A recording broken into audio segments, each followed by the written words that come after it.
Pastor Apollo ang paggamit ng telemedicine sa Pilipinas sa ilalim ng Telemedicine Accessibility Act. Bagamat mayroon ng telemedicine sa bansa, may mga hamon pa rin sa paggamit nito tulad ng kakulangan sa internet connectivity sa mga remote areas at kakulangan sa digital literacy sa ilang sektor. Isinusulong din ang buti ng Pastor ang National Health Technology Assessment Bill na naglalayong magtatag ng isang independent body upang mag-assess ng mga bagong teknolohiya at mga bagong pamamaraan sa pangangalaga ng kalusugan bago ito ay patupad sa bansa. Layunin nito ng matiyak na epektibo. Okay, so mga kapatid, kulang po tayo, no? So ngayon po, distribute po natin yung snacks natin. So wala po tatayo. Meron po mag-distribute ng mga snacks dyan po sa pinakaupuan po ninyo. So hindi na po kailangan na kumuyo, hindi po tayo kailangan na magkakulo.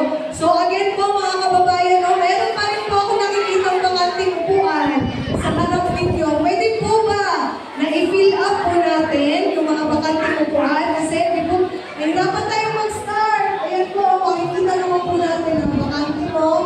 So, fill up po natin. So, while po na move forward po, yung mga kapatid natin, no? So, yung mga ushers natin, i-distribute po yung mga snacks po natin. So, maraming salamat po sa inyong kooperasyon. Again po, forward po tayo mga kapatid. Mga kapuso, kapalisya. Mobile pharmacies na mag-iikot sa mga barangay upang maghatid ng libreng serbisyong medikal, gamot at check-up, lalo na sa mga lugar na malayo sa ospital. Harap din ni Pastor Apollo na mapalawak ang saklaw ng health insurance ng PhilHealth sa pamamagitan ng health insurance coverage expansion. At pag-usap ng public awareness campaign upang makataas ang kaalaman ng publiko tungkol sa mga sosialiya at mga programa na kinalaman sa gamot. Sabi ni Juan Dion, bahay na daw yan. Hangat ni Pastor Apollo Civito kasi ito may minto na pagbuwagka. Kaya naman nais niya na magkaroon ng dekalidad at inklusibong serbisyong pangkalusugan ang bawat Pilipino, anuman ang kanilang estado sa buhay. Pinilip ng bata, may masakit yung tubig.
Sa darating na eleksyon, lagyan natin ang doktor sa Senado.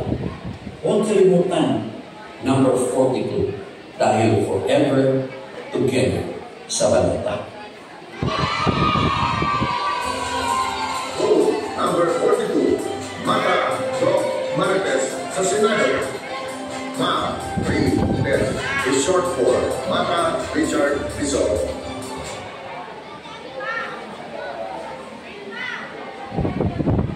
Isa sa pinakamalaking problema ng bansa ay ang kanta ng pagnanakaw ng ilang politiko at pagkakaabswelto ng mga ito sa isyu ng korupsyon. Kaya naman, ayusin natin ang Pilipinas.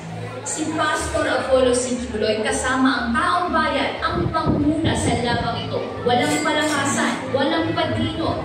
Ng sangkot sa kasunyian, pananagutin kung mailuluklok bilang senador, isusulong Apollo Sibuloy ang panukala na bubuo ng Truth Commission na siyang magsisiyasat ng mga kaso ng katiwalian sa loob ng mga ahensya ng pamahalaan.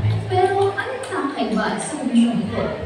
Ang mga miyembro ng Truth Commission ay hindi lang mga opisyal, kundi mga ordinaryong mga Pilipino. Ayon kay Pastor Sibuloy, ito ay naging isang jury system. Taong bayan mismo ang humusga sa mga questionable paggamit ng pera ng bayan at para sa mga mahihinding kaso ng katiwalaan, lalo na yung mga opisyal na nagdulot ng matinding pinsala sa kapakanan ng publiko at interes ng bansa. Ano ang parusa? Death penalty. Naniniwala si Pastor Sibuloy na walang puwang sa lipunan ang mga magnanakaw sa kaban ng bayan. Kung gusto mo ng totoong pagbabago at justisya para sa bayan, suportahan natin si Pastor Apollo C. Sibuloy sa Senado. Sama-sama natin bantayan ang kaban ng bayan number 50 sa balota.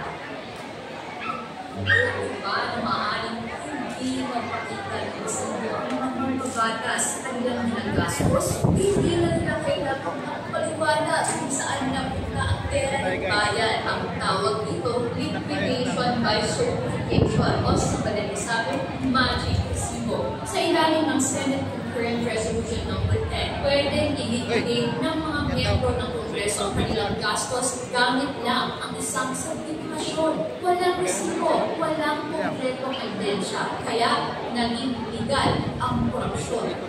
Kaya naman, ayusin natin ang Pilipinas. Isusulong ni Pastor Apollo Sibuloy ang pag-reveal sa liquidation by certification at palitan ng liquidation by receipt, kung saan lahat ng gastos ng opisyal ay dapat may malinaw na resibo at dokumentasyon. Sa ganitong paraan, mas magiging transparent at accountable ang ating gobyerno. At hindi na ito reforma. Sa ilalim ng panukala nito, isa sa publiko ang lahat ng ginagastos ng Kongreso sa isang online platform para makita ng mamamayan kung paano ginagamit ang kanilang pulis. At lahat ng opisyal ay obligadong magsumite ng taong regular o yearly report kung saan napunta ang kanilang pondo. Walang lusot at walang korupsyon. Ayon kay Pastor Sibuloy, pera ng bayan ang pinag-uusapan dito. Kaya dapat may nakikita mismo. Sumama natin si Pastor Apollo Sibuloy sa Senado upang isulong ang panukala nito para sa isang mas transparent at malinis at tapat na gobyerno ng Pilipinas sa balota.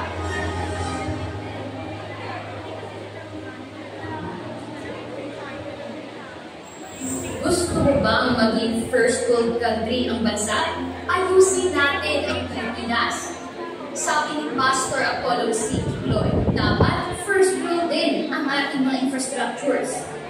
Kaya naman isusulong ni Pastor Sibuloy ang panukalang nationwide transportation system na magpapabilis at magpapaganda sa biyahe ng bawat Pilipino. Sa ilalim ng panukala ito, magtatayo ng mas modernong tren, malalawak na superhighways.